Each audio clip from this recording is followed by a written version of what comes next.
Call this meeting of the Dickinson City Commission to order. President Decker and Commissioner Bear are absent this evening. First on the agenda is the order of business. Mr. Dossinger, are there any changes to the order of business? Good evening, Mr. Vice President, members of the Commission. There's no change to the order of business this evening. And this is my first meeting that I've ran since we added the Pledge of Allegiance, so we'll start with the Pledge of Allegiance here. I pledge allegiance to the flag of the United States of America and to the republic for which it stands, one nation, under God, indivisible, with liberty and justice for all. I'd All right. make a motion to approve the order of business. Okay, we have a motion. Do we have a second? Second? Right, we have a motion and a second. All those in favor signify by saying aye. Aye. Motion carries. Next up, we have the consent agenda. Do we have any changes or comments on the consent agenda?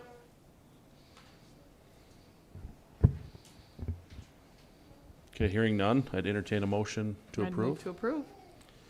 Second. We have a motion and a second. Any further discussion?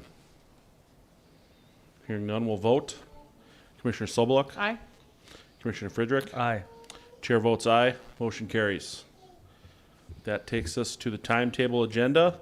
We have the swearing in of 3 police officers here tonight, and I will hand that over to City Administrator Dossinger.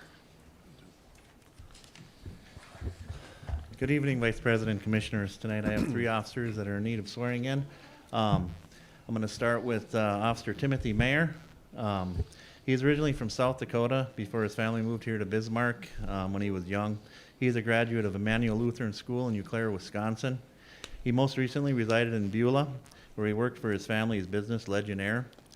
Before joining our team in October of 2022 is when Tim came on board. So we were kind of a little lapsed. We hoped to get him in that with that first group, but it was getting to be a little bit of a large group to get it all at once and make it significant for everyone involved. So Tim recently completed his field training program at the police department and is currently attending North Dakota Law Enforcement Basic Training Academy virtually at the Public Safety Center due to the expansion at the Academy in Bismarck. So this is the first class that's being held virtually for the first portion. The next officer we have is Officer Alex Franzen. He is a graduate of Glasgow, Montana High School. He later attended DSU where he earned his bachelor's degree. Alex went on to achieve a master's degree from Western Governors University out of Salt Lake City, Utah. Alex joined our team in December of 2022.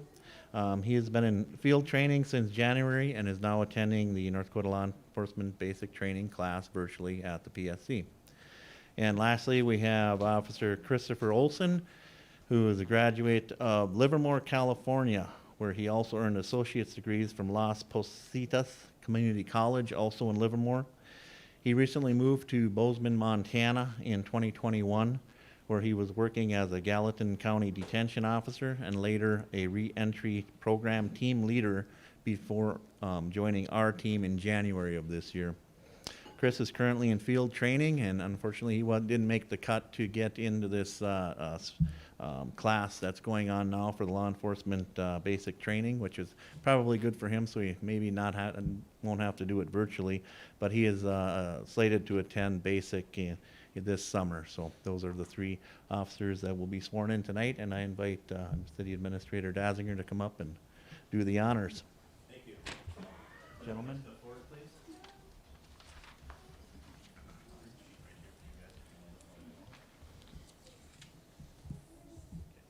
Please raise your right hand and repeat after me. I state your name. I, Timothy Alex Meyer. Franson, Do solemnly swear do solemnly swear that I will uphold the laws of the City of Dickinson, that I will uphold the laws of the City of Dickinson, the laws and Constitution of the State of North Dakota, the laws of the Constitution of the State of North Dakota, and the laws of the Constitution of the United States of America, the laws of the Constitution of the United States of America, and will faithfully discharge the duties of the City of Dickinson police officer and will faithfully discharge the duties of the City of Dickinson police officer to the best of my ability, so help me God. to the best of my ability, so help me God. Congratulations. Welcome aboard.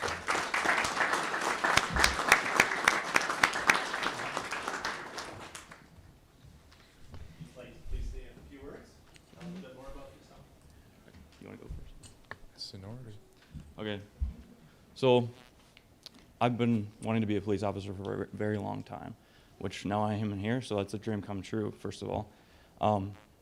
So for about 40 hours a week since November, I've had the pleasure of learning what it takes to become a good police officer from remarkable people, many of whom are in this room behind me. And I consider it a very distinct privilege to serve the community of Dickinson. And I'm grateful to now be officially a part of this team. So thank you.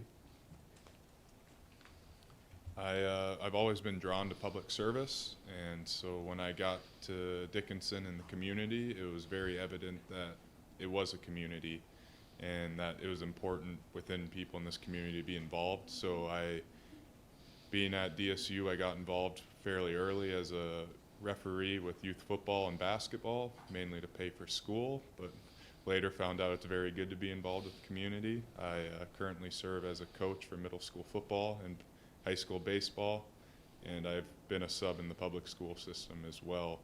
I intend to continue my education. I intend to continue to do coaching and subbing in my off time, just because community is so big for me and for the city of Dickinson.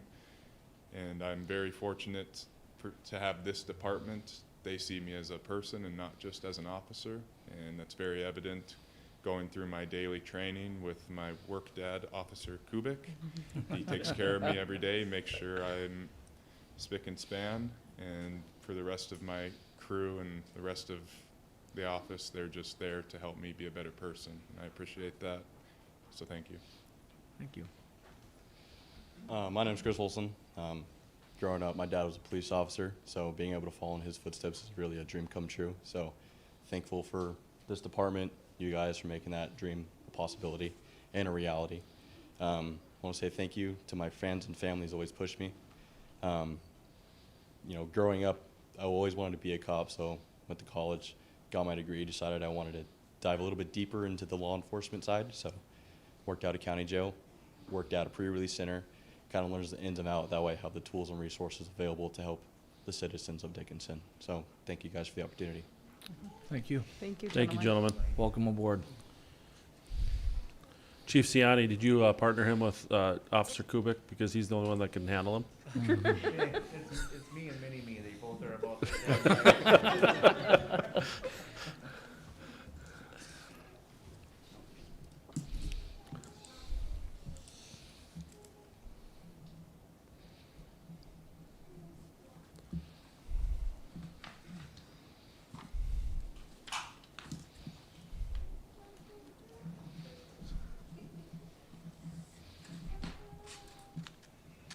Thank you, gentlemen. Welcome aboard. Thank you.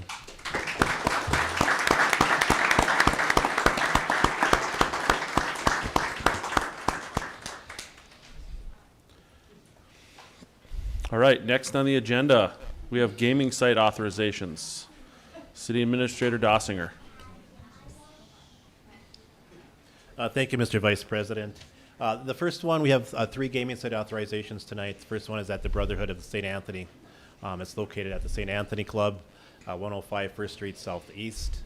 The effective date of this will be from July 1st of 2023 to June 30th of 2024. It would be for bingo, raffles, pull-tab jar, and electronic pull-tab devices. City staff has reviewed this application and recommend approval. Any questions for Mr. Dossinger or city staff? Mr. President, I move to approve. Second? Any further discussion? Hearing none, we'll vote. Mr. Friedrich. Aye. Mrs. Soboluk. Aye. Chair votes aye. Motion carries. Next up. The next gaming site authorization request is for Prairie Grip Adaptive Sports, which is located at the Buffalo Wild Wings, 3545 West Ridge Drive. Effective date of July 1st of 2023 to June 30th of 2024, and this would be for electronic pull-tab devices. City staff has reviewed the application and recommend approval. Any questions for Mr. Dossinger?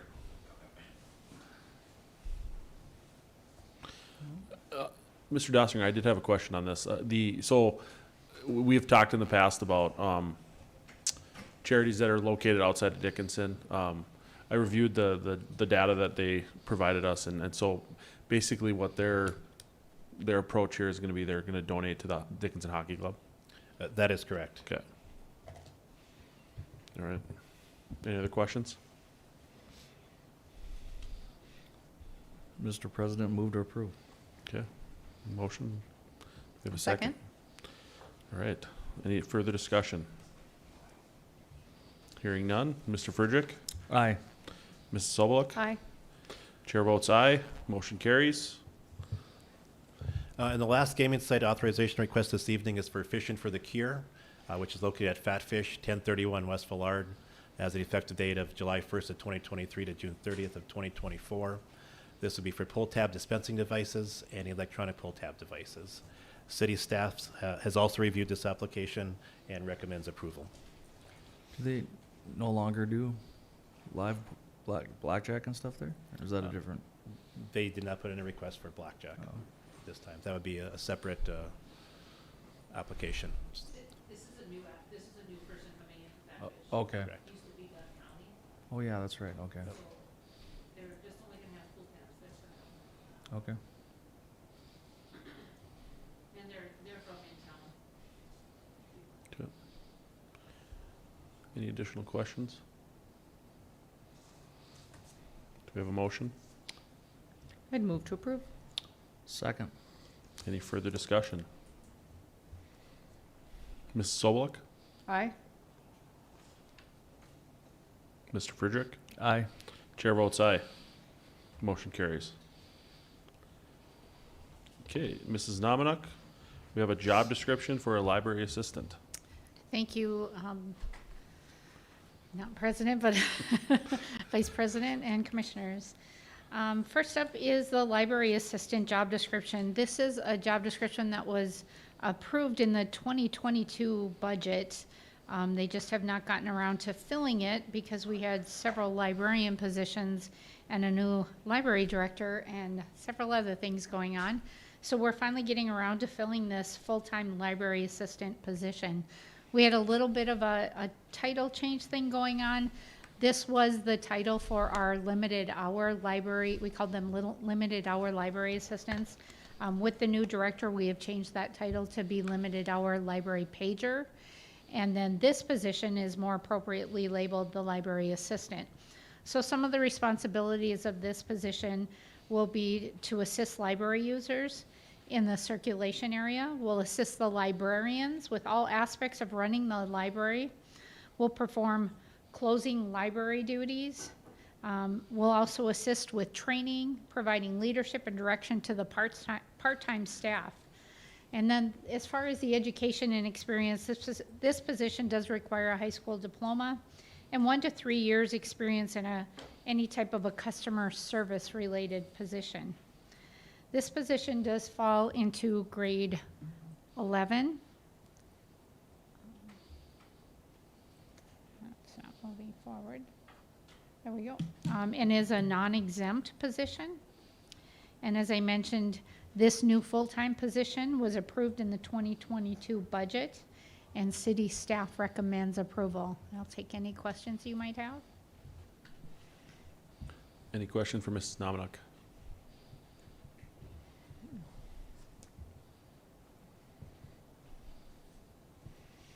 Okay, hearing none, I'd entertain a motion. Move to approve. Second. Any further discussion?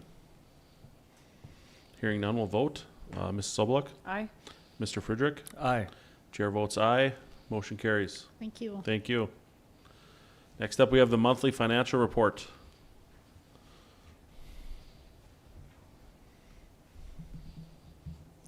Thank you, Vice President Orderman and Commissioners.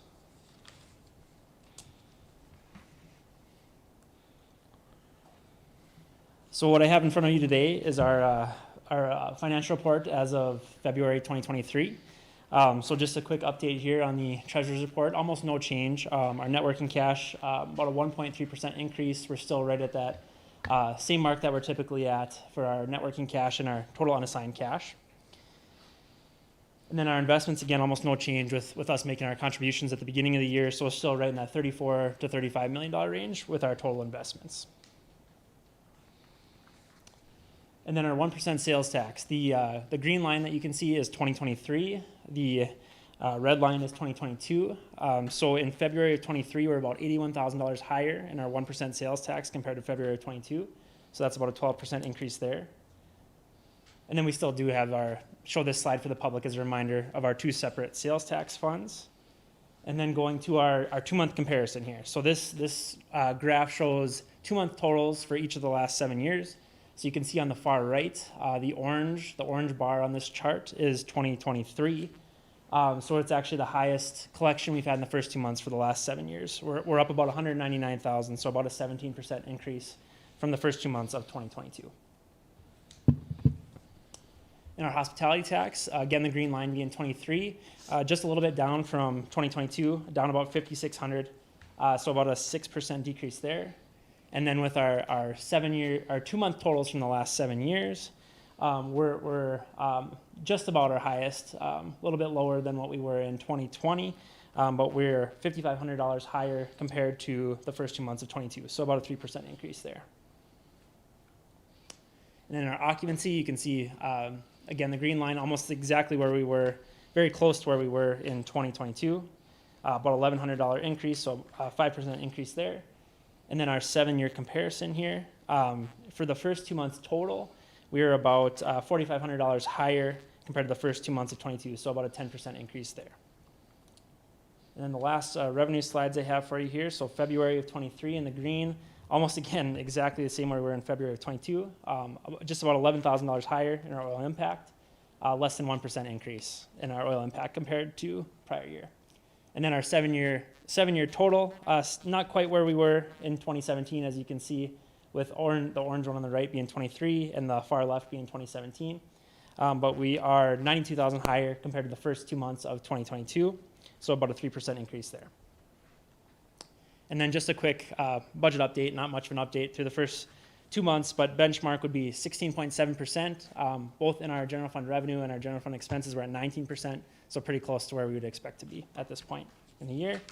And then in our enterprise funds, our utility revenue is at 12%, and then our enterprise fund expenses are at 9%, which both will increase significantly as we go through the summer months. So with that, I'll do my best to answer any questions, and city staff recommends approval. Any questions for Mr. Maury?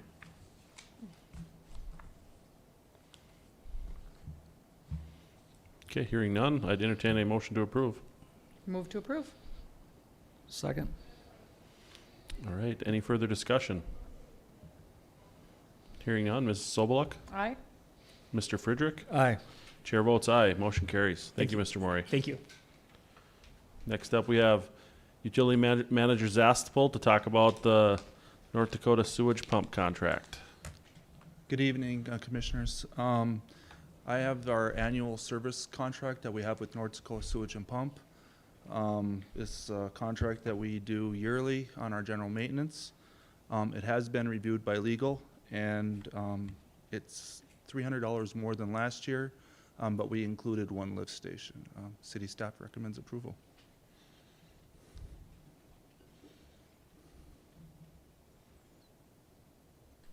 So what was the change attributed to again? We included one extra lift One more, station, okay. so 3 Okay. more pumps that we're checking, and checking the lift station and the wet well and all the operation for it. So it's $300 more than last year. Great, thank you. Any other questions for Mr. Zastapel? Yeah, I'm not finding the price. It's Did I miss it? $5,700. Okay. It is on the service contract.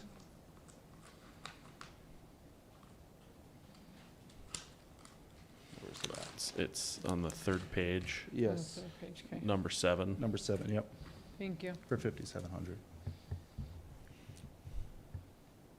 There it is. This is one of our annual services for preventative maintenance.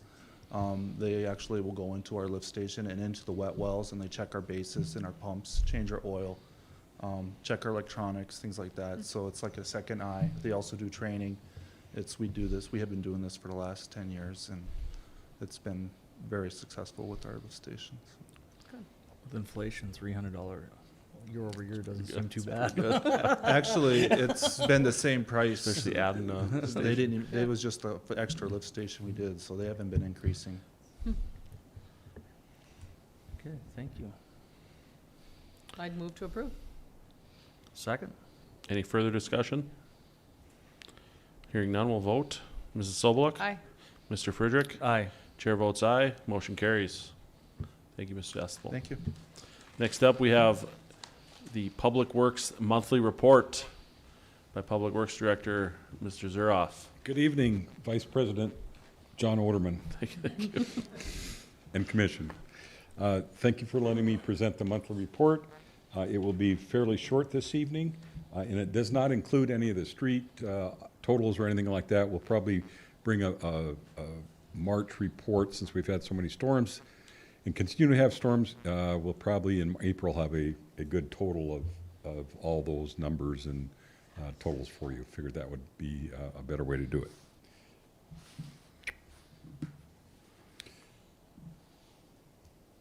Public Works February report. Again, our services, and looks like our screen looks good tonight, so we should be good. Continue on with a mausoleum, since we continue to bring this monthly. It's continuing through the project through the winter. The glass entry doors have been installed. The rough-ins are installed throughout the roof, gypsum board installed, and the wall, gypsum board installed up the wall on the west and east walls. I think we have a picture here, kind of shows the interior of what it looks like so far, and you can see the front glass and it coming together. So once the weather gets good enough again, the granite company will come back and do some on the exterior, but it is coming along. Upwork service request, we had 141 service requests in February. As you can imagine, most of them are the snow and ice request, followed by some water and sewer and general requests throughout.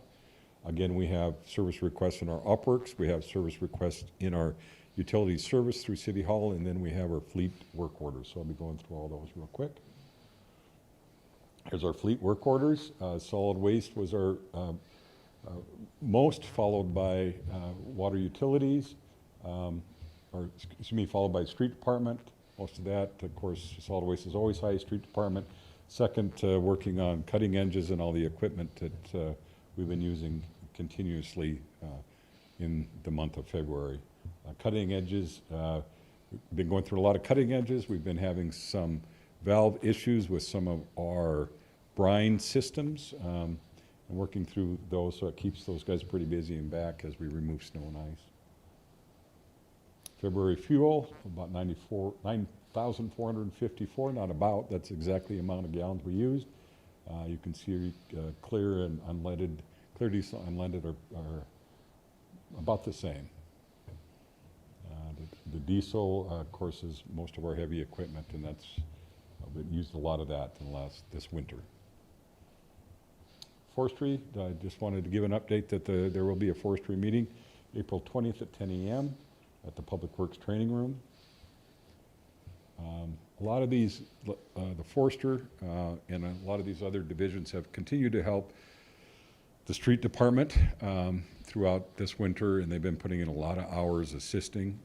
And I just want to commend Blake, our forester, who continues to help us in street, hauling snow in the night and doing all that work. So I think he's maybe getting a little bit more than he bargained for, but he's been a great asset. Buildings and grounds, snow removal, cemetery snow removal. And again, Buildings and Grounds, another division that's been helping the street department tremendously. They're willing to help any time of the day, hauling snow, and a couple of their staff has worked for the street department, so we rely on them to assist also. They installed the guillotine doors at the animal shelter also. I have not seen those, but got that done. Solid waste tonnages, 3-year total, and if you want anything other, 3, 5-year, whatever totals you want, we can provide that for you. You can see that 2023 is about in the middle, about average in the last 3 years as far as totals go for overall tonnages of 2,843. Recycling, in February, 32 bales of cardboard were shipped to a recycler. And Infinity Real Estate took a tour of the facility and learned about recycling.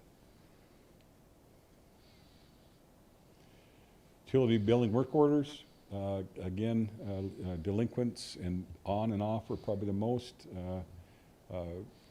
work orders we had through utility billing, followed by water off, on, and then some upgrades, it's like frozen meters and things like that.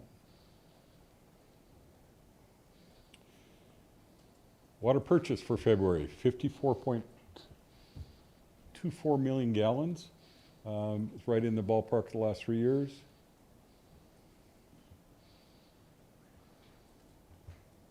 Water vendor continues to get more usage. It's on Broadway, a little building, does give a lot of water, or send out a lot of water. I know we've previously had some issues with our credit card. I think all that's been fixed. So there's a credit card payment. You can go right there and call us on site.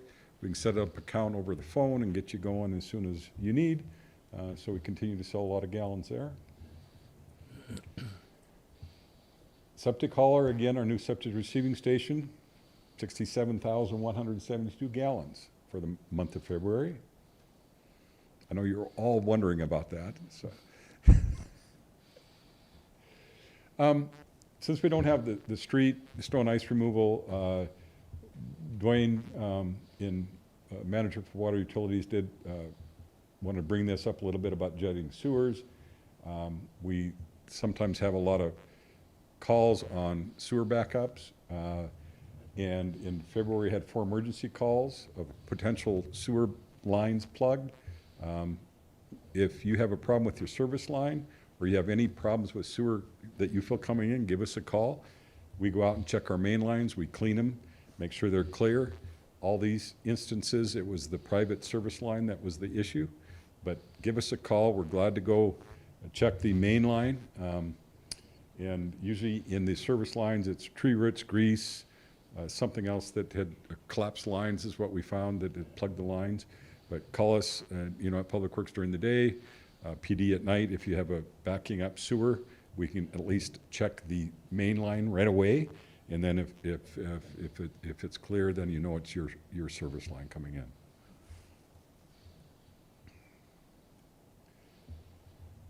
I guess the type of calls, usually homeowners or plumbers. We take the name and contact number, and we locate the line where your service line is. We clean that right away, make sure our lines are open, and then we contact the homeowner on the outcome, and then we do track that in our database. But I just wanted the public to make sure to know if you have any issues with your service line, to give us a call, and we'll gladly check to make sure it's not our issue.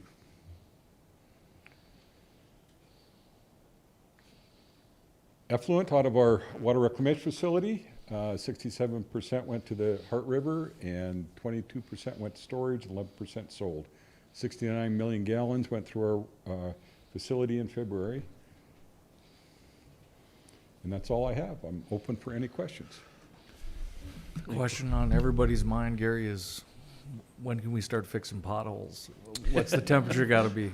Well, this year winter's been rough on the roads. This is rough, and it's going to get worse. And I noticed a lot of potholes out there. Right now we have what we call Omega Mix, and we just got 4 more pallets of that.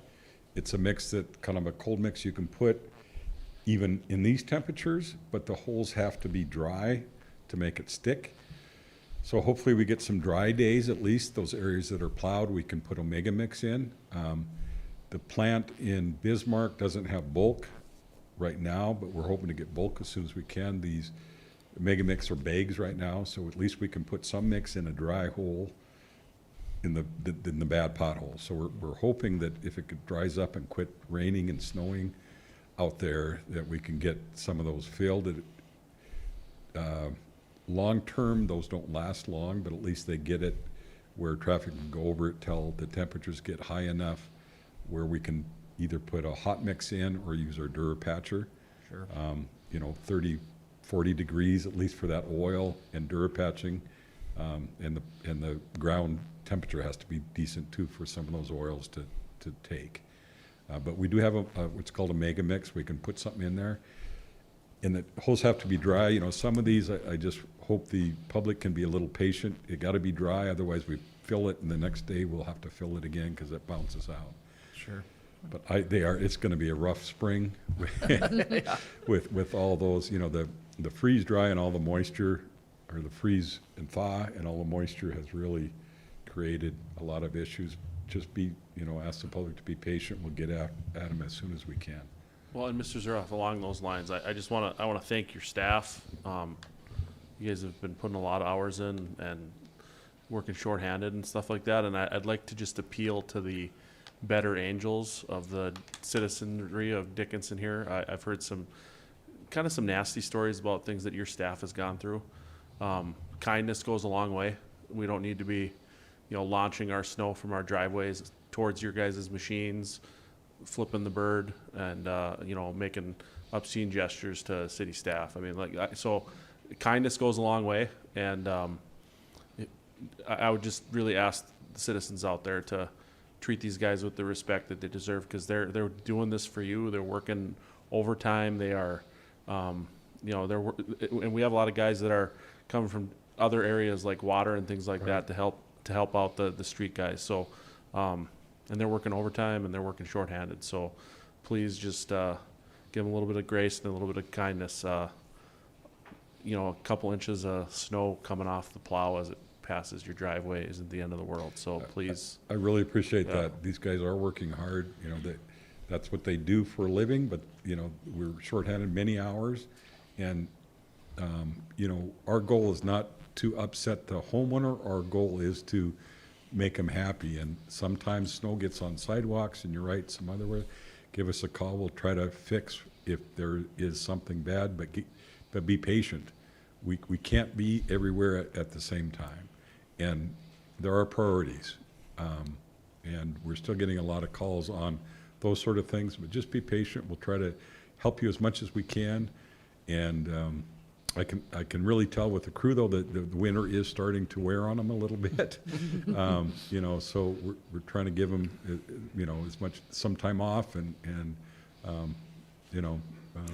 because the last thing we want is for somebody to get fed up with the citizens, like treating them disrespectfully, throw their hands up, and then all of a sudden we're down one other guy, and that's something that people need to consider. So the way we treat people matters. Yeah, I appreciate that very much. Yeah, thank you for everything you're doing. Thank you. And I have one comment. I was visiting with Mr. Luton down at the bus barn today, and he just wanted me to give you compliments between you and Stark County.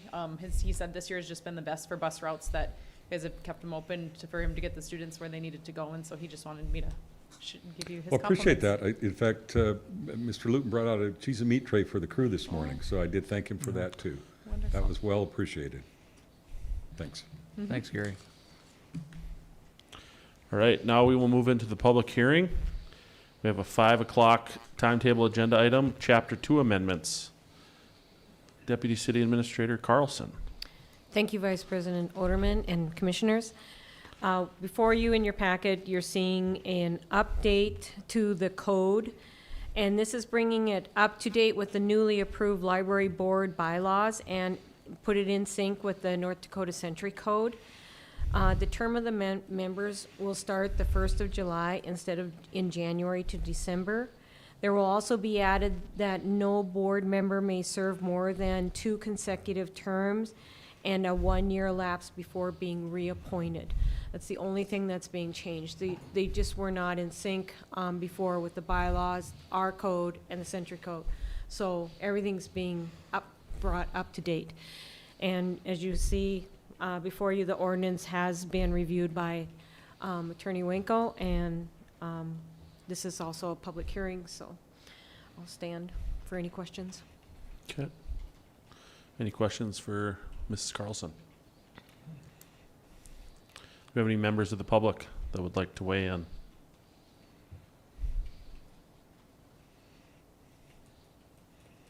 I don't have to actually dial in, right? It'll ring if somebody calls, right? Yeah. Yeah. You can just repeat the number. Yeah, and the number, if you wanna weigh in remotely here, it's 701-456-7006. That's 701-456-7006. Okay, anyone else from the public would like to weigh in on this? Seeing no one, I would declare the public hearing closed. And commissioners, do we have any action that we'd like to do tonight on this item? Mr. President, I'd move to approve the first reading of this ordinance. Okay. Any further discussion? Hearing none, we'll vote. Mr. Friedrich? Aye. Mrs. Sobeluk? Aye. Chair votes aye. Motion carries. Okay, next up, we have Solid Waste Recycling Manager, Mr. Prouse, and City Attorney Wanko to talk about Chapter 18 amendments. Good evening, Vice President, Commissioners. Chapter 18, Garbage and Refuse Codes. Majority of these changes pertain or are made to include recycling into our codes. In 2018, we brought recycling into the city of Dickinson, but we never made any code changes. The process of collecting and recycling is that similar to what we use for solid waste. Along with that, right prior to 2018, we did remove the collection of the 300-gallon containers in the alleys, so some of the language has been removed pertaining to that. Placement of the solid waste and recycling containers street side. We're no longer utilizing a rear load collection truck in our processes, except for designated days. So that language has been removed. And then just defining the materials that can and cannot be placed in containers, proper disposal areas for materials that aren't collected by city trucks, and then added language for illegal disposal at our drop sites, which we have recently had an issue with some graffiti and such. So those are kind of a quick run through of the changes. They have been looked at and approved by City Attorney Wanko, and we are looking at first reading approval. I will entertain any questions you may have. Any questions for Mr. Prouse or Mrs. Wanko? I do have a question here, Mrs. Wanko. By putting this in code, are we requiring the city of Dickinson to continue the recycling service forever?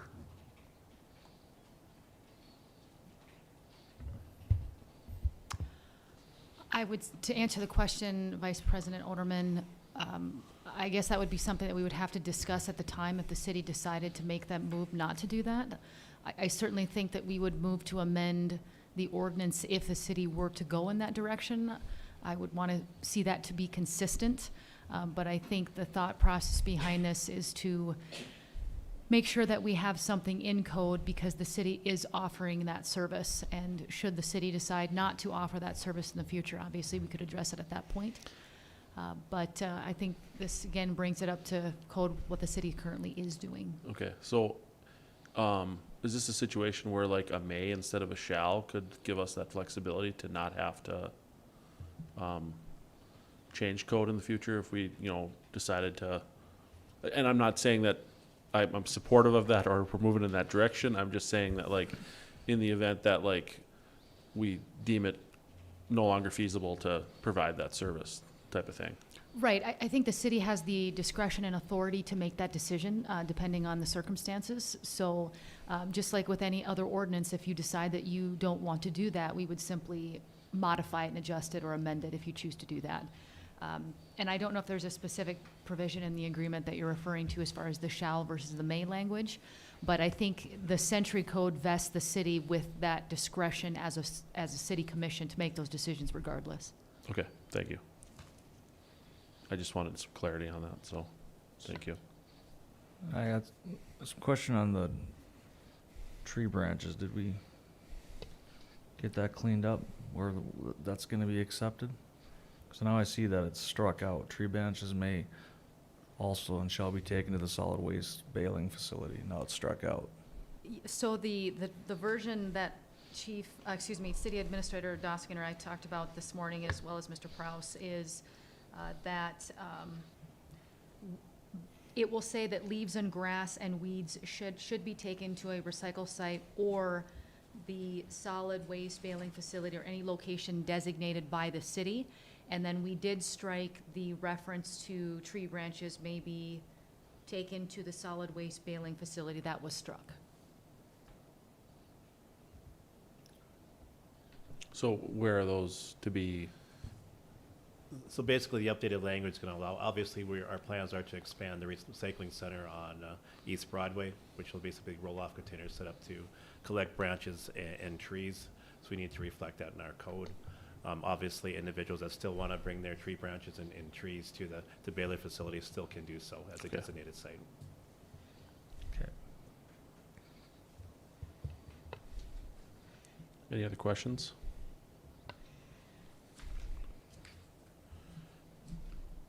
Anyone from the public have any thoughts or questions for city staff regarding this change to chapter 18?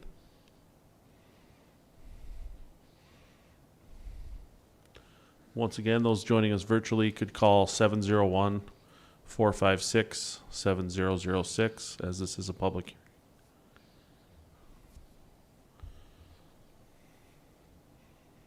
All right, seeing no one from the public who wants to weigh in, I'll declare the public hearing closed on this item. Do we have any action for this item tonight?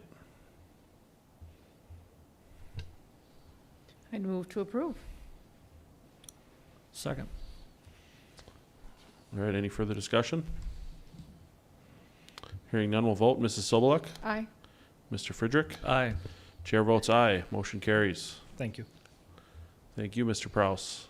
Next up, we have Chapter 21 amendments. This will be presented by Police Chief Ciani and City Attorney Wanko.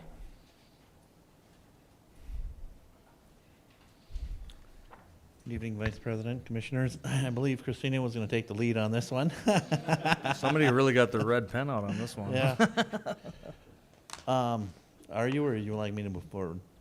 I'll take this one. Okay.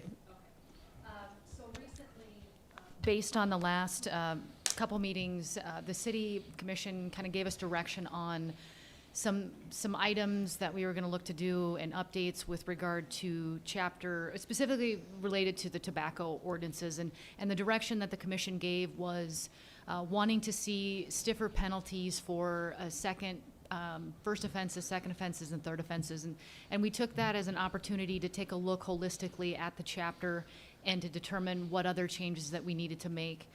So when you're looking at chapter 21 in your packet there, you've got that proposed ordinance. And chapter 21 specifically deals with the city's authority to sell and authorize the sale of tobacco. And recently, Chief Ciani did a great job with organizing a meeting with the stakeholders within the community, the tobacco license holders, and discussed a lot of these changes. And just to highlight the major changes that you're going to see in the ordinance, we did create and define a smoke shop or a vape shop. That wasn't something that was in our code initially. And we're seeing more of those establishments within the city of Dickinson, and so we felt it was important to make sure that we're identifying those establishments for what they are. And there's a definition there that's modeled very similar to what we see when we have the alcohol licenses with the amount of sales and what they're actually selling within their establishments. So that is identified within the definition section. And then we've also added, pursuant to the commission's direction, regarding those smoke and vape shop restrictions, there is going to be a limitation moving forward that no individual under the age of 18 would be allowed in that type of establishment for the purpose that their main goal is to be selling tobacco products and so forth. So we're going to limit that ability to have anyone under that age in the facility. And then we've also attached administrative fines to that as well. So again, feel free to weigh in on those fines if you feel those are sufficient or not sufficient. And we did indicate that a violation of that particular provision would be and should be considered to a licensee in the event that their tobacco license needs to be reviewed as a violation if they're continuing to violate that. So that's a major change, and we did, like I said, that was discussed with the license holders and didn't get a real pushback on that, I guess, based on the individuals that were present at the meeting. And then also too, added some additional language just to kind of clean up the code a little bit. And our code over the years is attempted and sort of lumped everything together. And so what I've done is separated certain things out to make them easier to read and easier to follow. So some of those changes that you're going to see are just stylistic, but for the most part, you're going to see that. And then also too, when we talk about Chapter 25, we'll talk about a little bit more about those administrative penalties for the licensees. But I'll turn it back over to Chief Ciani, and he can fill in anything I missed. Yeah, she said it very eloquently, but that's the that's the basis of the change to identify the smoke shop, make the restrictions of a designated smoke shop that you have to be 18 to be on premises. If an 18-year-old is on premises, that someone under 18 is on premises, the premises can be charged with a $100 fine, and then a review of their renewal could come in front of the commission if you want to take action, depending on how many violations or the significance of the violation. The youth then that was charged would also face some penalties associated with this chapter. I think the other changes went into some of the penalties that were based on the input from the commission themselves. If you look at the chapter 2506040 for the sales to persons under 21 years of age, we changed some offenses. As far as the first offense is concerned, that was a $150 fine with suspension of 1 day. That was changed to a $500 fine and no suspension. And I'll just go through those because those are the most significant. That second offense within 2 years, that was a $250 fine with a suspension of 3 days. And that second offense was changed to a fine of $1,000 and a suspension of a license of no less than 2 days. So the fine went up significantly, but the suspension of the license went down.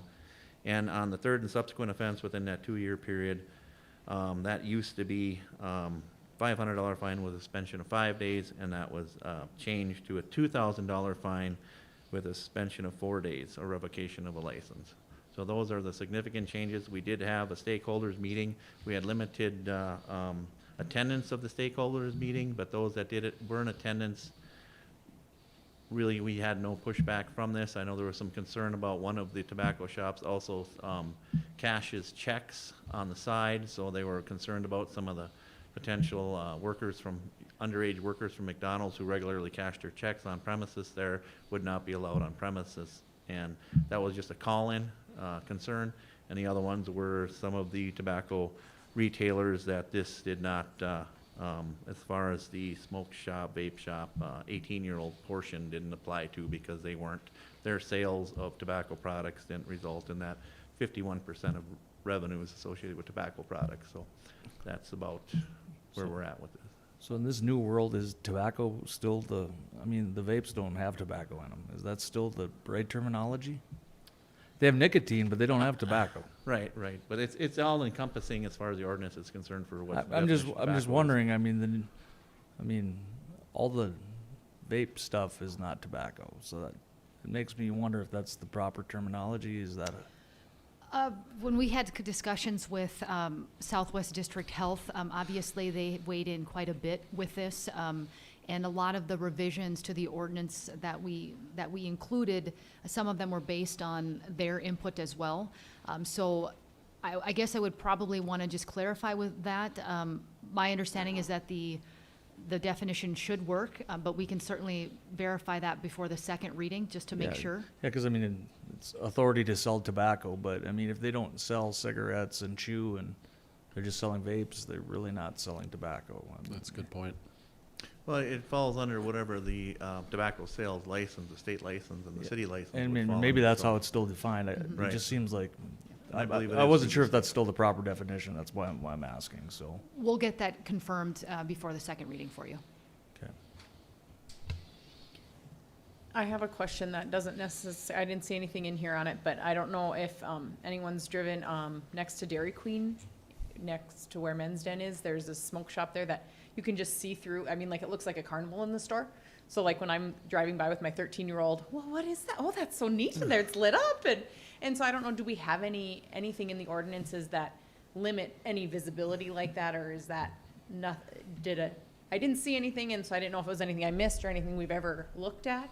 We do not, and I did bring your concern up to City Administrator Dazinger that obviously driving by there, especially at night when Yeah. when that's lit up, you're gonna see your Well, when bongs you're and on other your, smoking instruments from the, and it is a Dairy you know, Queen run. It is Dairy Queen one. It's a primary access road, so it is on our radar, and we're looking at what Okay. we can do to hopefully put up some screening or something in there. But there is nothing currently in ordinance that I could find, or that I don't believe Christina could find either.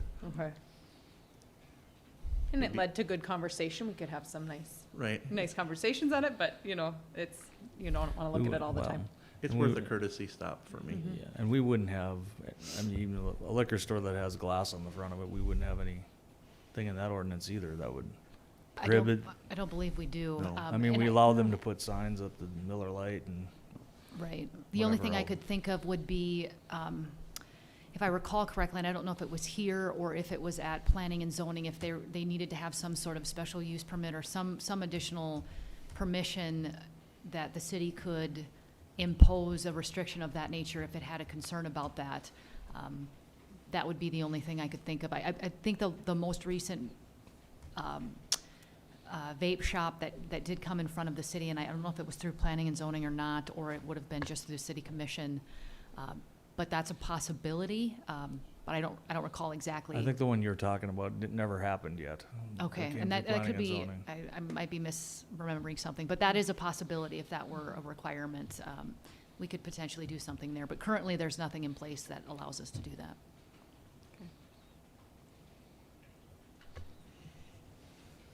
Any other questions for city staff? This is a public hearing, so if we have anyone from the public that would like to come forward and ask questions of city staff, please come forward now. You can also participate virtually, 701-456-7006. Anyone from the public? Seeing no one, I will declare the public hearing closed. Do we have any action on this item tonight? I'd move to approve the first reading of the tobacco ordinance. Second? Any further discussion? Hearing none, we'll vote. Mrs. Sobeluk? Aye. Mr. Friedrich? Aye. Chair votes aye. Motion carries. Mrs. Winkle, can we just make sure that that clarification on that definition is made before the second Yes, reading? and that one, just so we're clear, I presume you guys and the commission intended for that to be a vote on just chapter 21? Yes. Oh, thank you. Yes. Okay. Yes. All right, perfect. And then we can move to 25. And Yep. Captain Ciani has already hinted at the changes in chapter 25. The chapter 21 is the administrative portion. Chapter 25 deals with the criminal aspect of it, and that's where you're going to see those penalties. You're just giving us a teaser, I understand. Yeah. No, I gave you almost everything there. That was my bad. So I was rolling. And, See, I let you him know, take it, got and that's caught what in he the does. moment. And Anything else on chapter 25 that you think is significant that you'd like to mention? no, that was the fines and the suspensions, and we moved the it used to be 29 years of age to 30 to when you're supposed to card. So Okay. Any other questions for city staff? Okay, I'll open the public hearing. Do we have anyone from the public that would like to weigh in on chapter 25? Again, if there's anybody online that would like to participate, 701-456-7006.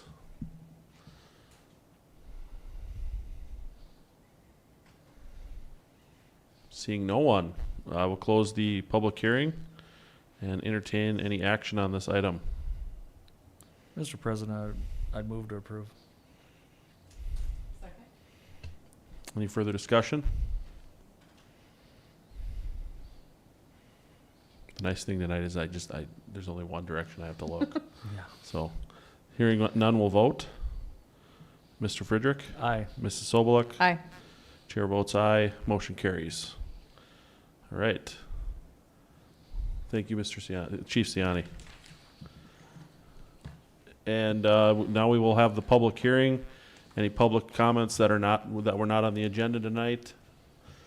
You can come forward and share your thoughts or ask any questions for city staff. Again, you can do so virtually as well by dialing 701-456-7006.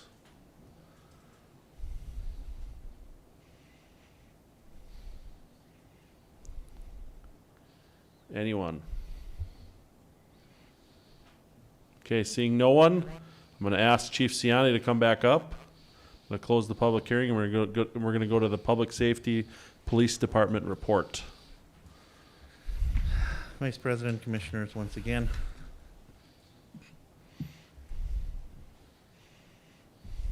I guess I'm waiting for it to load, huh? All right, here we go. All right, for the month of February, we posted 2,008 calls for service. This is down from the 2,273 in February of 2022. It's also down from last month. Overall, our numbers and calls for service for February have tipped a little bit. Not sure what to attribute that to. We talked amongst administrative staff, and I don't know if it's just from snow blues or what it is, but numbers are down, and that's not necessarily a bad thing. We do have a lot of officers in training right now too that are doing a lot of office work, desk work, and things like that, kind of cutting into some of our proactive efforts out there. We had 382 traffic stops, resulting in 185 citations and 162 warnings. Of the 185 citations issued, 38 of those were speed related. We had 87 accidents in February. 3 of those involved injuries, and 13 were a result of hit and runs. February, we made 10 felony arrests, 87 misdemeanor arrests, and 15 infractions. Of the approximately 169 arrests that were overall posted in February, 24 of those were drug-related, 22 were crimes involving violence, and 22 were alcohol-related.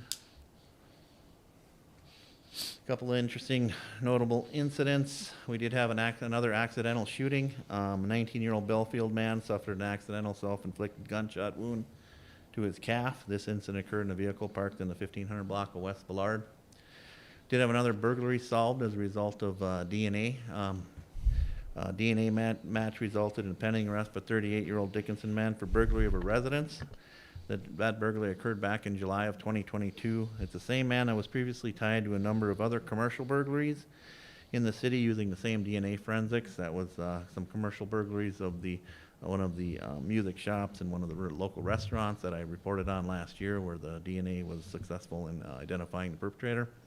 So this was another one that fell through, that the hit came back with the DNA identification. And then sadly, we did have a 2-year-old overdose, and which resulted in a 33-year-old Dickinson woman and 27-year-old Dickinson man were charged with 2 felony counts of child endangerment and possession of controlled substance after a 2-year-old in their care overdosed on suspected fentanyl. That 2-year-old is expected to make full recovery, fortunately, but it was pretty serious and shows you the significance of the drug problem we do have in town. With that, criminal investigations were called out 3 times. Call-outs range from an unattended death and, of course, the child overdose that I mentioned there, and the accidental discharge is investigated by investigations. They opened 28 new cases in February. 6 cases were closed out with no follow-up, 1 cleared by arrest. They have a current active caseload of 44, which is good for them. It's down from last year, what they were consistently up, especially with the call-outs. Those guys were hitting multiple call-outs a week, and it's a break for them to catch up on some of their older caseloads.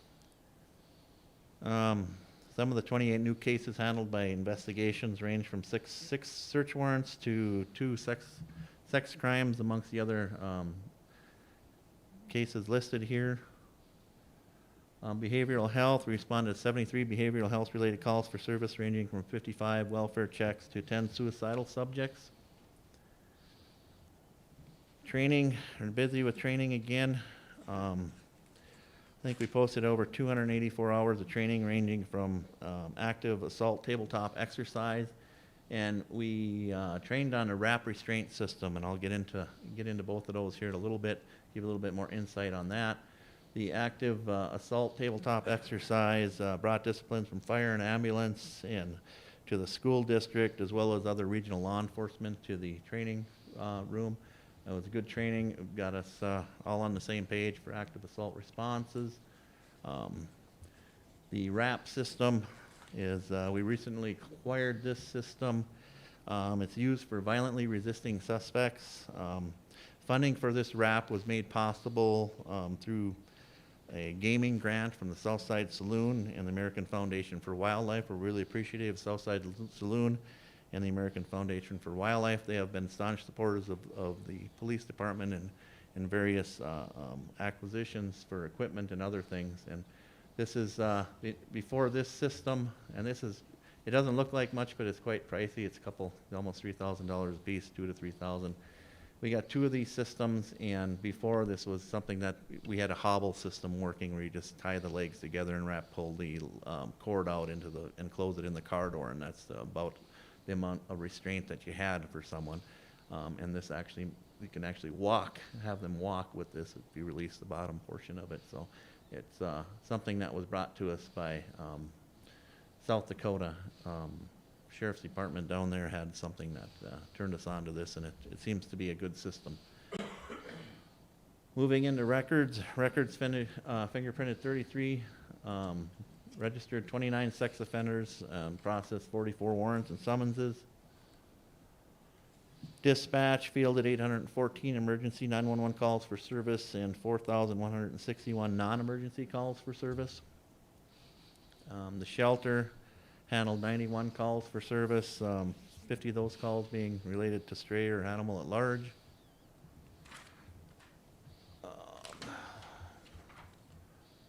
54 animals were impounded at the pound, 33 dogs, 21 cats. There's only 4 animals left at the pound right now, so they got most of them out quickly, rehomed, back to their owners. School resource handled 33 calls for service at the high school. That resulted in 11 juvenile summonses. The middle school had 13 calls for service, resulting in 2 juvenile summons issued, and there were 9 calls for service at the elementary school. Had a busy month for community relations. We conducted a traffic safety presentation to school bus drivers at Harlow's. They were very appreciative of that. 5th grade DARE classes continue at the elementary level. We had a car seat safety check conducted at Saks Motors, and we did conduct 22 tobacco compliance checks, which resulted in 2 failures. Association with the community relations, Officer Dylan Prouse stopped over at Trinity and met with 1st and 2nd graders and shared safety tips and talked about being a police officer. Those kids, as well as Trinity, really appreciate the stop. Senior Officer Troy Mahusky met with Dickinson middle schoolers and chatted about our K-9 program and provided K-9 demos. And this is my favorite slide here. SRO Senior Officer Taylor Peters, he jumped into the family consumer science class and showed the class how to make appropriate donuts. So he did a nice job with that. I love the logo. He did not share those with anyone else. That was the problem. So. You met Chris Olson. He came on board in February as well. He is, like I mentioned, he's originally from California and joined us after spending some time working in Bozeman, so we're happy to have him on board. So, and that pretty much concludes. I have one more shout out to Peggy O'Brien to thank her. We had an incident involving a case at one of the local restaurants here that we could not determine the owner of the business for, and it kind of stagnated our investigation, and reached out to her. Over the weekend, she was able to get us the identification of the owner that we needed to move forward with the investigation, so appreciate that, Peggy. With that, any question? Chief, I gotta ask, is the donut police patch, is that an achievable in the department now? It may be, kind of like a merit badge for Boy Scouts. And I gotta say, you're exceedingly humble. You take over as chief, and calls dropped, and you Right. didn't take any credit for it. I can't do. We'll see if we can maintain All that right. consistency. Thank you. All right, next up, we'll move into Community Development Services with Engineering and Community Development Director Sklusiak. Good evening, Mr. Vice President and Commissioners. This evening we have a 2023 road maintenance task order from KLJ Engineering. And this is the second amendment to that task order number 2204-01285. And in this specific task order, the engineering and design portions were originally included on the previous original task order and the original amendment, and then this second amendment is for engineering services related to construction engineering. And the project is currently out to bid. We anticipate the project will start approximately June 1st through October 14th of this year. And this is a time and material not to exceed amount of $288,528. And previous task orders, original task orders for $17,500, and then the amendment number 1 for engineering and design services for $85,000 brings the total adjusted amount to $391,028, and city engineering staff recommends approval. There is a map including the areas of the project. Didn't know if you had a chance to look at that. It's a pretty significant amount of the community. A lot of it's specifically related to, most of it's related to chip seal, and those are lines in green. There's a mill and overlay planned on 6th Avenue Southeast, and then there's a small area just south of the bridge, approximately 300 to 400 feet, that will be reconstructed. We had some geotechnical engineering evaluation done on that. It was identified as poor subgrade condition, so we'll remove and replace and correct that. If you've driven down there, there's significant rutting on the pavement.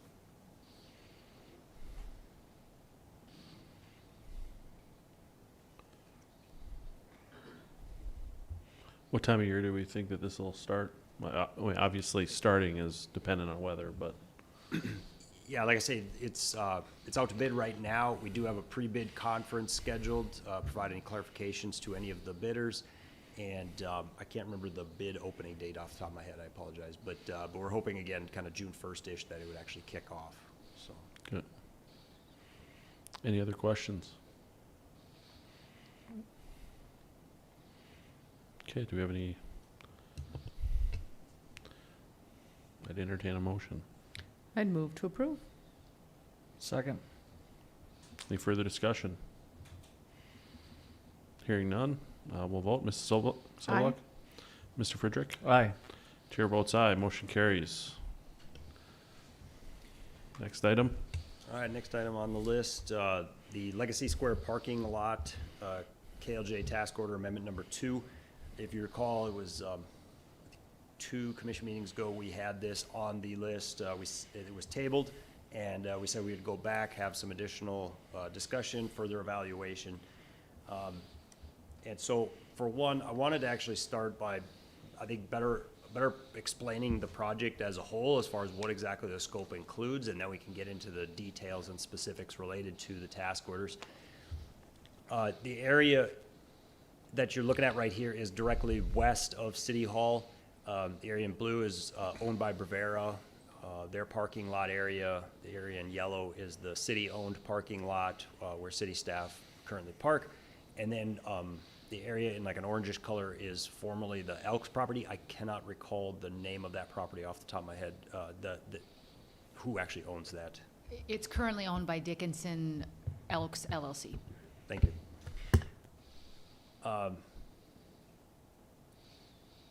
In this specific case, just wanted to provide, again, a little bit of additional information, but it's zoned downtown commercial, and there's that portion that we own as a city is 3.388 acres. There's a smaller portion owned by Dickinson's Elk LLC, or the name of the company that City Attorney Wanko referenced. And then ultimately the Brevera Bank portion, which is 0.567 acres. In this, you gotta look, I guess, a little bit. There's a lot of pictures, but we didn't want to fill up with just a bunch of slides. Starting on the top left corner of the presentation slide, that is the west or northwest side of the current parking lot, looking at the approach. And that concrete, as you can see, is in pretty tough shape, and there's a lot of cracking. There's a number of areas where it's actually totally busted out and in very, very bad condition. There's some minor cracking in the existing pavement, but the anticipation would be is that little bit of pavement would be removed in the portion that we have that's near the edge of what is now the unpaved area, and you can see where that transition is on the left side of that next photo. Bottom left corner photo, that just gives, I think, a pretty good indicator to why that approach needs to get moved and widened. As you maneuver into this parking lot, you're actually nosing right into actually a parked vehicle if they're parked on the north side of the parking lot facing that building. So it's narrow and needs to be moved. Some additional photos to look at, in particular in the alley. There's significant damage to the alley concrete, and areas actually where it looks to be that the concrete's been removed but not fully replaced, or if it was replaced, it's been damaged severely. So given a little bit of information on that topic. Related to an engineer's estimate for this specific work, so paving of the area that the city actually owns, we're looking at about $125,000 for that. If we included the portion that the Elks property has, it would be about $50,700. The alley concrete for full removal and replacement, one of the things that's a thicker section of concrete, I believe approximately 8 inches. I'd have to look at the core logs that we had done, but I believe it was about 8 inches.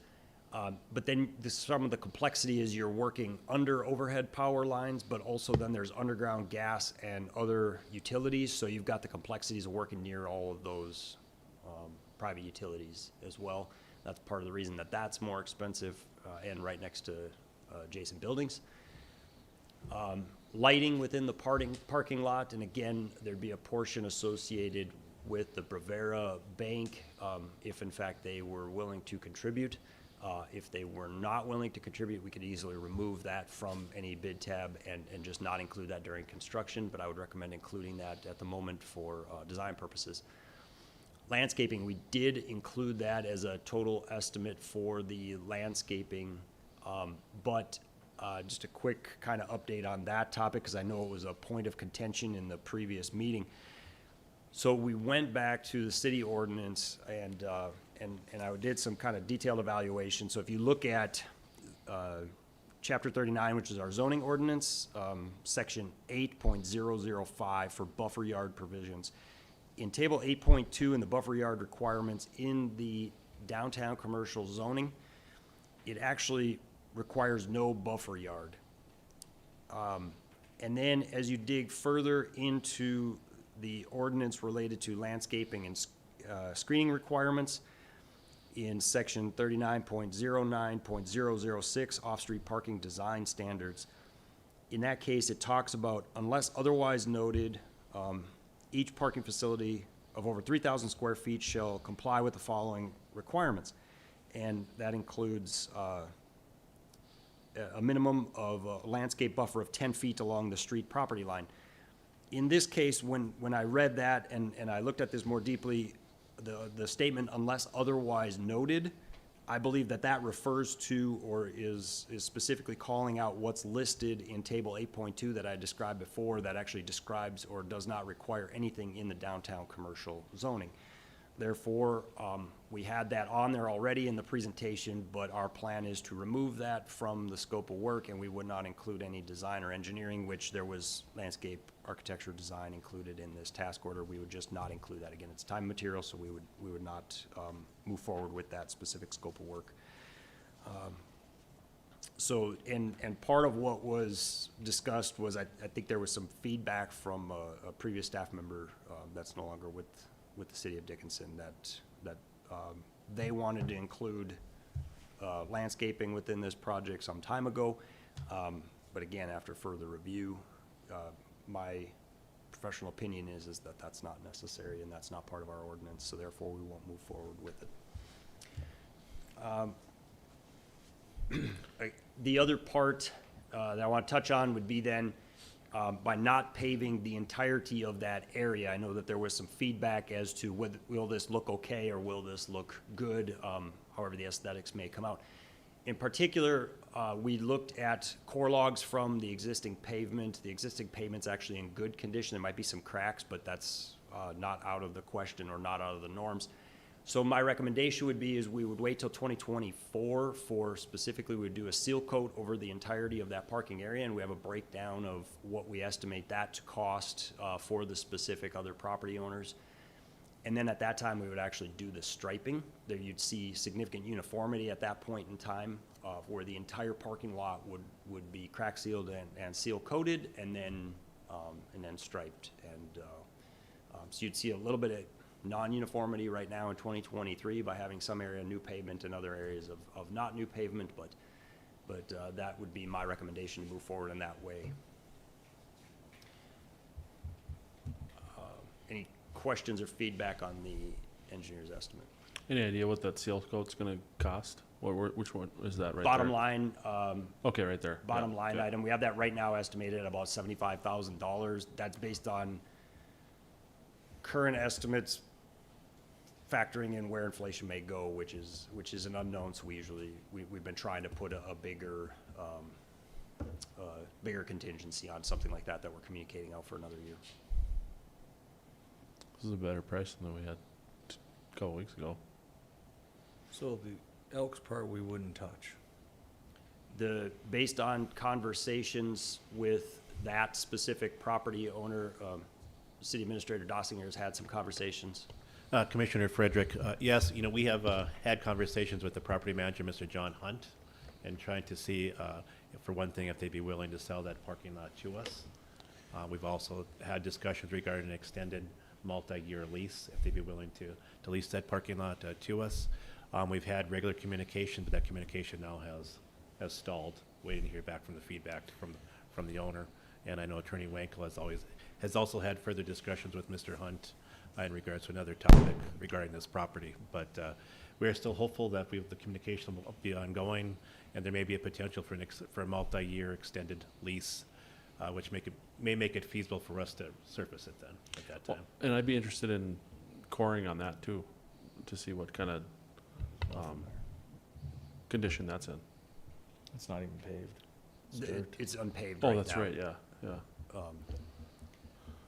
In that specific case, again, as I mentioned with the lighting topic, it would actually be easier right now to include that into our design and then just remove Yeah. that segment out and have a specific section in the bid tabulation form that calls out the quantities for that area. I don't think that would be a very difficult thing to remove, even as late as during the bidding phase. You could move that out with an addendum. So. Okay.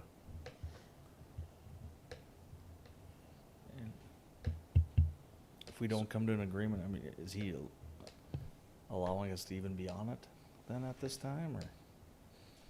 Because how's that gonna adjust, how's the flow gonna work if we can't even drive on that part? Commissioner Frederick, I've had quite a few conversations with Mr. Hunt about that. He's presented some proposals in some respects, and the city has also presented some proposals in some respects. What I can say is, when I did approach the idea potentially of the city essentially doing a lot of the maintenance and the upkeep of the parking lot, he did seem to be open and receptive that he was going to take that potential possibility back to the actual owner of the property. I can't imagine that a business owner wouldn't mind someone else footing the bill for the maintenance of their property if it, in fact benefits not only that owner but as well as the city. So we're just waiting to hear back on that. But I have not received any communication that indicates one way or the other that we've been told, no, we can't be on that property. So of course, I think there's a little bit of confusion on their end as far as title and ownership, but I believe that's being worked through, and so we're getting that squared away.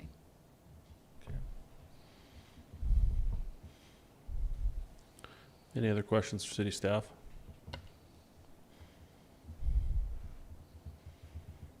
I'd entertain a motion.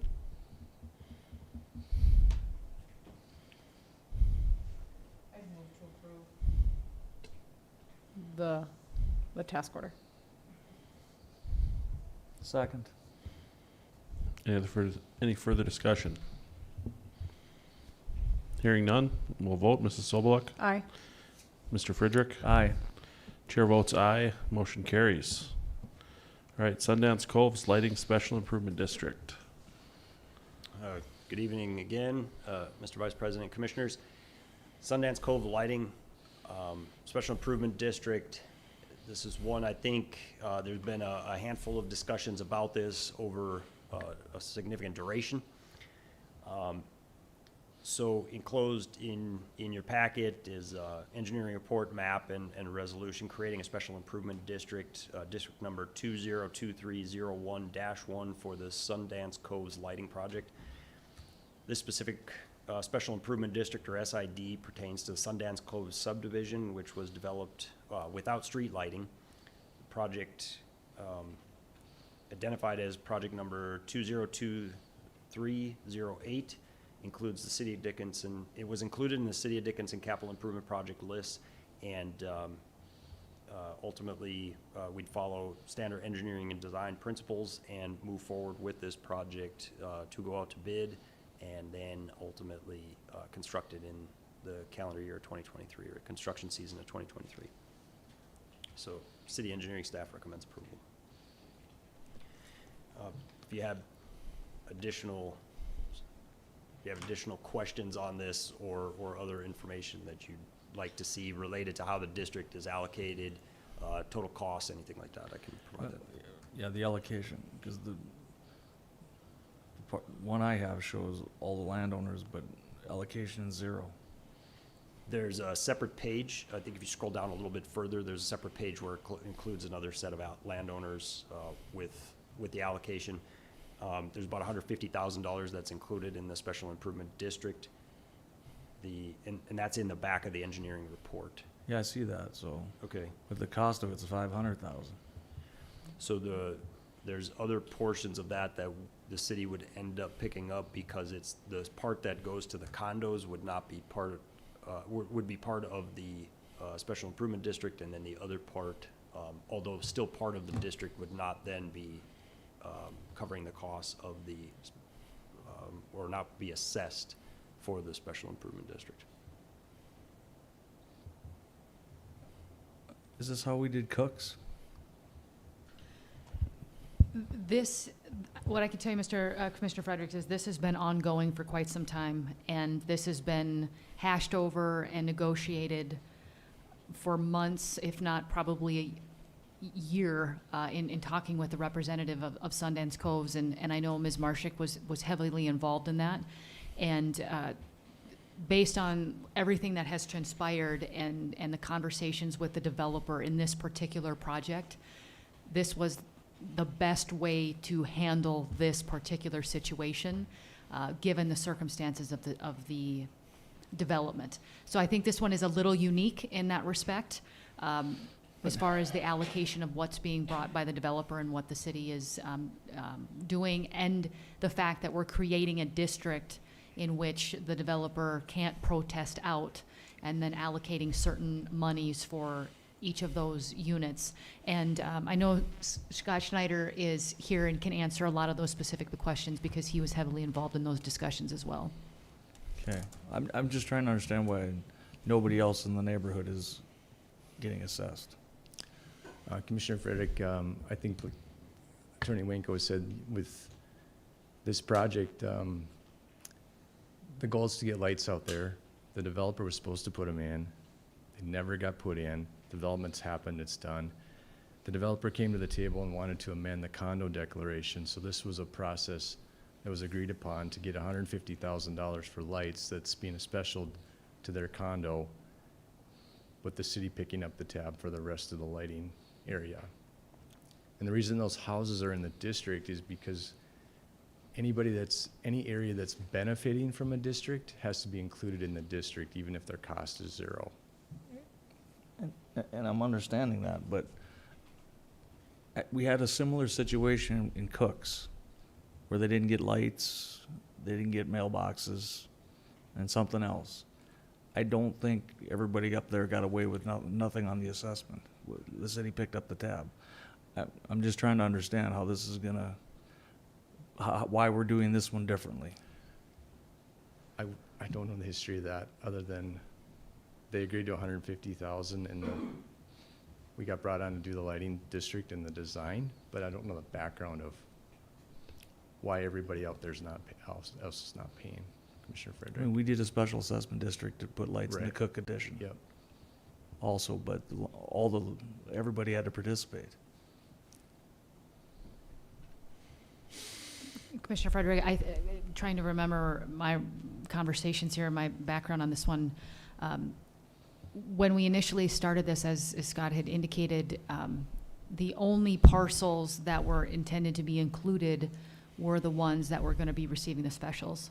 And we had to broaden that and open that because statute required any property benefiting, which means any property obviously receiving a benefit from these lights, which is expanding those initial properties. And I think the concern was going back and retroactively imposing some sort of special assessment where we could, in this particular situation, this developer still owned a good majority of those lots, and that is what is being specialed, and that's essentially the number that came to fruition with that $150,000. And again, I will tell you, it was hashed over and discussed for a long time to come to this arrangement and to get to the developer to recognize that they had responsibility to do something here and to foot the bill to some degree. But as Scott indicated, the goal is to get these individuals lights and to get lighting in that district, and I think that's the intent here. And another piece of this is the development agreement was amended last summer, I believe, that where the developer brought this agreement, worked with staff and was approved with the 150,000 in that development agreement. So that was part of the process. I guess if that's some background information that helps on the setting up the district.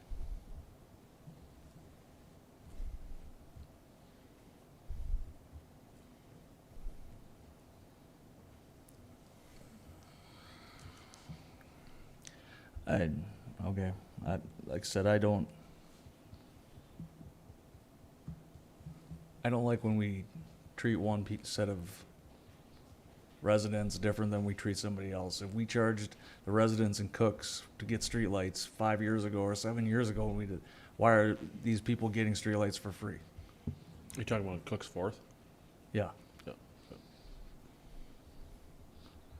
I mean, I'm not saying we have to assess everything, but they should be responsible for something. Yeah, I'm not sure the background of the timing of what that development process was in Cooks versus this one, and what their original development agreement said versus what Cooks said. I don't know the background on that. I think there's some differences there that we'd have to go back and research. Can we get some research on that? Can we table this and maybe talk about it again in 2 weeks? We certainly can. We'll have to see. Unfortunately, I don't know if there's a lot of us sitting here that have a lot of background on Cook's Fourth, but we could certainly dig into some records and see what was done. I think in a perfect world, in this particular situation, the legal description would just include the blue or what would be currently being assessed. But again, because of that technicality of us having to include all of those benefited areas, they're included specifically and for that purpose because the statute requires it. In a perfect world, absent that, it would just be the blue. But because the statute says that, that is what we have to do. Yeah. I don't know if that answers the question or just muddies the waters, but we can certainly look at what was previously done in the past. And I don't recall exactly when the development agreement would have come in front of the commission, but I do know that it did. We'll just have to research that and come back to you. And are the area in blue, is that still owned and managed by the developer? Yes, So and I that mean, is. I guess I can see the argument there that they were supposed to put the lights in. And so that's why it would be assessed to their property, because they didn't put the lights in. And, so I mean, they did not follow through on the original agreement. But, yeah, So- but they're getting $400,000 discount now. Yeah. And we're picking up the tab. Yeah, that's a good point. Yeah. Yeah, I'm happy to take this back, further review of what was done on this Cook subdivision, as well as then further analysis and provide that additional information as to the individual assessments for the other property owners within the non-shaded area. Because I think there's, what, 42 lots out there? That's probably accurate, yeah. That's probably less, that's probably around $1,000 a lot. And if we only did 50%, that's $500 a lot that they'd have to participate. I don't think that's asking too much.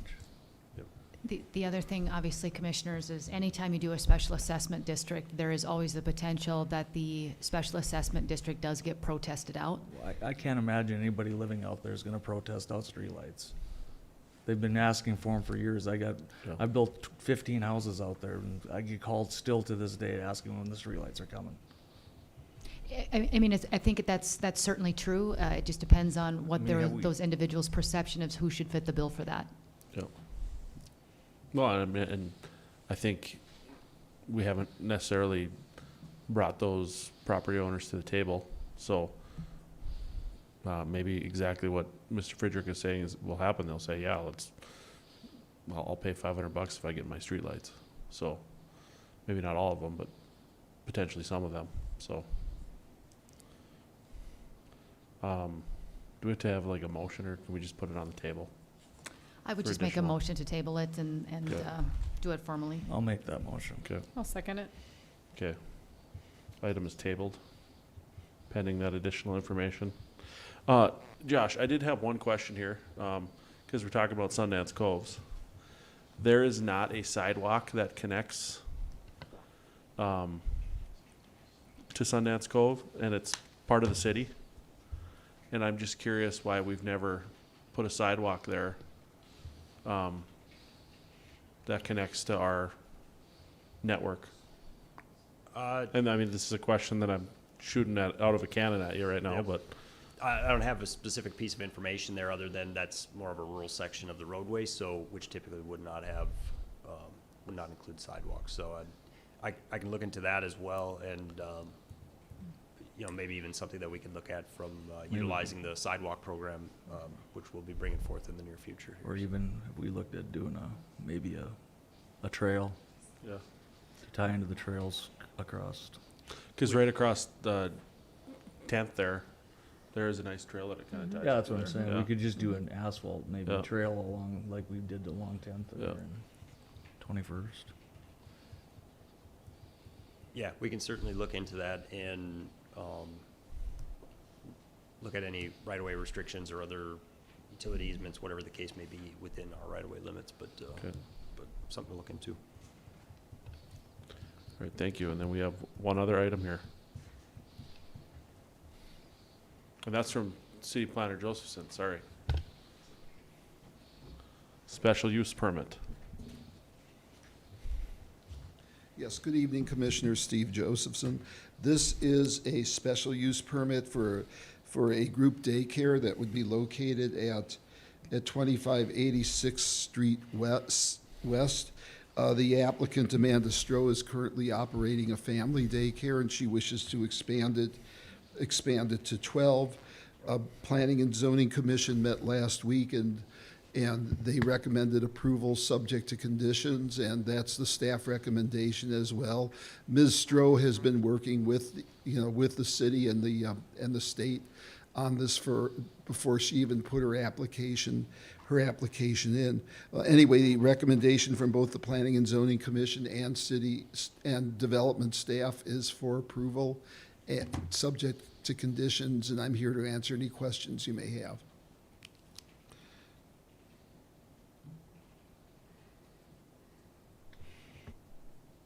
Any questions for Mr. Josephson?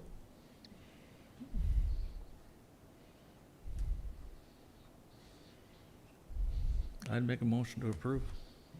I'd second that. Okay, any further discussion?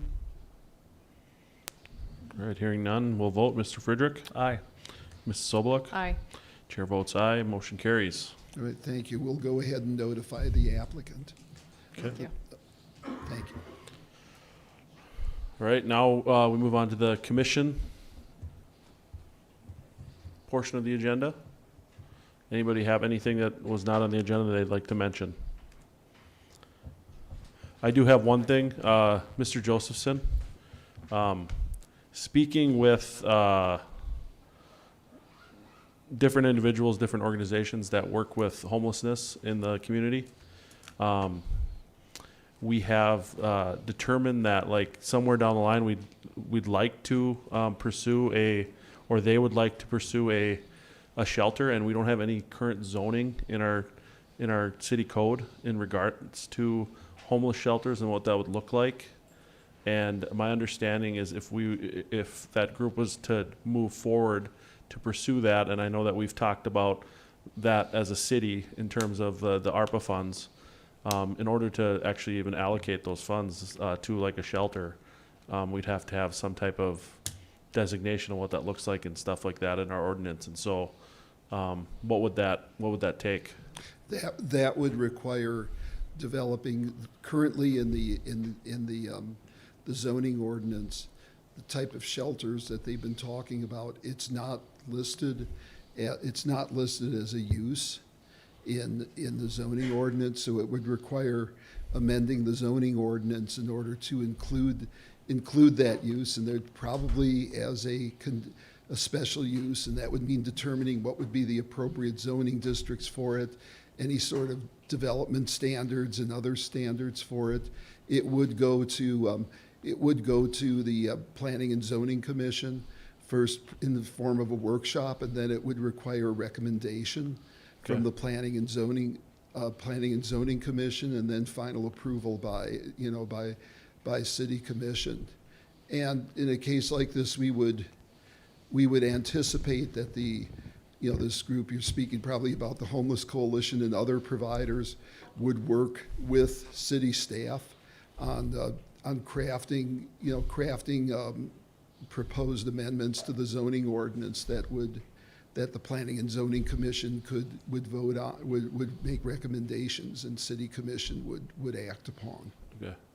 So, Mrs. Wanko, in order for the interim city planner or Mr. Skluzacek to kind of engage in that work, do we need a motion or anything like that, or can we just direct them to? I don't think a motion is necessary. I think based on this conversation, that's probably the directive is given. And so if that's something that you do want us to look into, I think they have what they need based on your comments to do that. I think we would probably have to model it after some other communities that may have existing ordinances in place. I don't necessarily would need to start from scratch to reinvent the wheel. But ultimately, what would go in that ordinance is going to be dependent upon what you as a commission want to see and Stephen's right as far as where those appropriate shelters could be located, the zoning districts, what's the process going to look like as far as getting approval for something like that. So that's a conversation that's going to have to be held with the stakeholders, but then bringing it back to all of you to determine if that's an appropriate direction that you want to go. Okay. And staff has started some of that, research, looking at ordinances from other communities across the country. Okay. Any additional feedback from commissioners? No. Okay. I think it's something we definitely need to start taking a look at. Though. Okay, thank you, Mr. Maybe Johnson. Thank you very much. Maybe it's a future work session. Yeah. For planning and zoning. Absolutely. Yeah, it would be work session first, and whatever we bring forward. This is not something that you can just do on your own. We really need to get those, the providers, those different organizations involved with this, because quite honestly, I'm not that much of a social services person, and the social services people would certainly be sensitive to to what would work and where these would be located and size and so on. Okay, thank you. All right, thank you. Anything else? All right, I'd entertain a motion to adjourn. So moved. Second. We're adjourned. Thank you, everybody.